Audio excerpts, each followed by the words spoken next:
आप सभी को प्रभु यीशु मसीह के नाम में जय मसीह की। तो आइए जानते हैं आत्मा कलीसिया से क्या कहता है। उत्पत्ति की किताब 44 अध्याय। तब उसने यह कहकर अपने घर के अधिकारी को आदेश दिया, इन मनुष्यों के बोरों में जितना वे ले जा सकें उतना अन्न भर दे और प्रत्येक पुरुष का रुपया उसके बोरे के मुंह पर रख दे, और मेरा चांदी का कटोरा अन्य के रुपयों के साथ सबसे छोटे के बोरे के मुंह पर रख दे।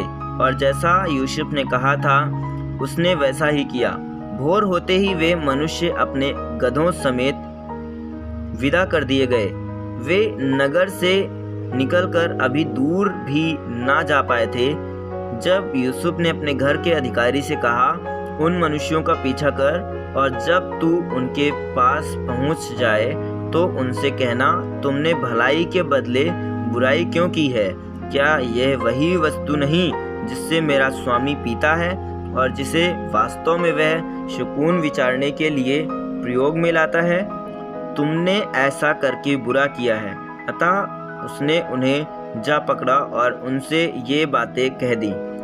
उन्होंने उससे कहा, हमारा स्वामी ऐसी बातें क्यों कहता है? ऐसा काम करना तेरे दासों से दूर रहे। देख, जो रुपया हमें अपने बोरों के मुंह पर मिला था उसे तो हम कनान देश से तेरे पास वापस ले आए। तब हम तेरे स्वामी के घर से चांदी या सोना क्यों कर चुरा सकते हैं? तेरे दासों में से जिस किसी के पास वह निकले वह मार डाला जाए और हम भी अपने स्वामी के दास हो जाएंगे। अतः उसने कहा, तुम्हारे कहने के अनुसार ही हो। जिसके पास वह निकले वह तो तेरा दास होगा और शेष तुम सब निरपराध ठहरोगे। तब उन्होंने फुर्ती की और अपने अपने बोरे भूमि पर उतार कर प्रत्येक ने अपना अपना बोरा खोल दिया। तब उसने बड़े से आरंभ करके सबसे छोटे के बोरे में खोज की और वह कटोरा बिन्यामीन के बोरे में मिला। तब उन्होंने अपने अपने वस्त्र फाड़े और अपने अपने गधे को लाद कर नगर की ओर लौट पड़े। जब यहूदा और उसके भाई यूसुफ के घर पहुँचे तो वह वहीं था और वे उसके सामने भूमि पर गिरे। यूसुफ ने उनसे कहा, तुमने यह कैसा काम किया है? क्या तुम नहीं जानते कि मुझ जैसा मनुष्य शकुन विचार सकता है? अतः यहूदा ने कहा, हम अपने स्वामी के दास हैं, हम और वह भी जिसके पास कटोरा मिला। परंतु उसने कहा, ऐसा करना मुझसे दूर रहे। जिस जन के पास यह कटोरा मिला है वही मेरा दास होगा। परंतु जहाँ तक तुम्हारा प्रश्न है, तुम शांति से अपने पिता के पास चले जाओ। तब यहूदा ने उसके पास आकर कहा, हे मेरे स्वामी, तेरा दास अपने स्वामी के कान में एक बात कहने पाए और तेरा क्रोध तेरे दास पर ना भड़के, क्योंकि तू तो फिरौन के तुल्य है। मेरे स्वामी ने अपने दासों से पूछा था, तुम्हारा पिता या तुम्हारा भाई है? और हमने अपने स्वामी से कहा था, हमारे पास बूढ़ा पिता है और उसके बुढ़ापे का एक छोटा बालक भी है। अब उसका भाई मर गया है, इसलिए वह अपनी माँ का अकेला ही रह गया है और उसका पिता उसे प्यार करता है।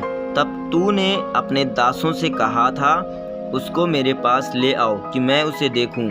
परंतु हमने अपने स्वामी से कहा था, वह लड़का अपने पिता को नहीं छोड़ सकता, क्योंकि यदि वह अपने पिता को छोड़ देगा तो उसका पिता मर जाएगा। फिर भी तूने अपने दासों से कहा था, जब तक कि तुम्हारा सबसे छोटा भाई तुम्हारे साथ ना आए तब तक तुम मेरा मुंह दोबारा ना देखने पाओगे। तब ऐसा हुआ कि जब हम अपने पिता के दास के पास गए तो हमने उससे अपने स्वामी की बातें कह सुनाई और हमारे पिता ने कहा, पुनः जाकर तुम और भोजन वस्तु मोल ले आओ। परंतु हमने कहा, हम नहीं जा सकते। यदि हमारा सबसे छोटा भाई हमारे साथ रहे तब तो हम जाएंगे, क्योंकि जब तक हमारा सबसे छोटा भाई हमारे साथ ना हो तब तक हम उस पुरुष का मुंह तक न देखने पाएंगे। और हमारे पिता तेरे दास ने हमसे कहा, तुम जानते हो कि मेरी पत्नी ने मेरे लिए 2 पुत्र उत्पन्न किए थे, एक तो मुझे छोड़ ही गया और मैंने सोचा कि निश्चय वह फाड़ डाला गया होगा, और तब से मैंने उसे फिर नहीं देखा। और यदि तुम इसे भी मेरी आंखों के सामने से ले जाओ और कोई विपत्ति इस पर आ पड़े, तब तो तुम मुझ पके बाल वाले को शोक के साथ अधोलोक में उतारोगे। इसलिए अब यदि मैं तेरे दास अपने पिता के पास पहुंचूं और ये लड़का साथ ना रहे, उसका प्राण तो इस लड़के के प्राण से बंधा है। तो ये देखकर कि लड़का हमारे साथ नहीं है, वह मर जाएगा। इस प्रकार तेरे दास अपने पिता को, जो कि पके बालों की अवस्था का है, शोक के साथ अधोलोक में उतारेंगे, क्योंकि तेरा दास अपने पिता से यह कहकर जमानत दे चुका है, यदि मैं इसे वापस ना ले आऊं तो मैं सदा के लिए तेरा अपराधी ठहरूंगा। इसलिए कृपा कर कि अब तेरा यह सेवक इस लड़के के बदले तेरा दास होने पाए, और यह लड़का अपने भाइयों के संग जाने दिया जाए। फिर यदि लड़का मेरे साथ ना हो तो मैं क्यों कर अपने पिता के पास जा सकूंगा। कहीं ऐसा ना हो कि मुझे वह दुख देखना पड़े जो मेरे पिता पर आ पड़ेगा। परमेश्वर अपने वचन से बहुतायत की आशीष दे। जय मसीह की। God bless you.